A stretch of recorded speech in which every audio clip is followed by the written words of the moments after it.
Here's how to create a vote poll in WhatsApp. First, open the WhatsApp app on your Android or iPhone. The steps are exactly the same on both. Next, open the group chat where you want to create the poll.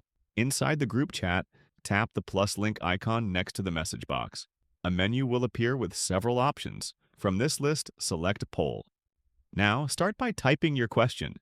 For example, you might ask, "What's everyone's favorite ice cream?"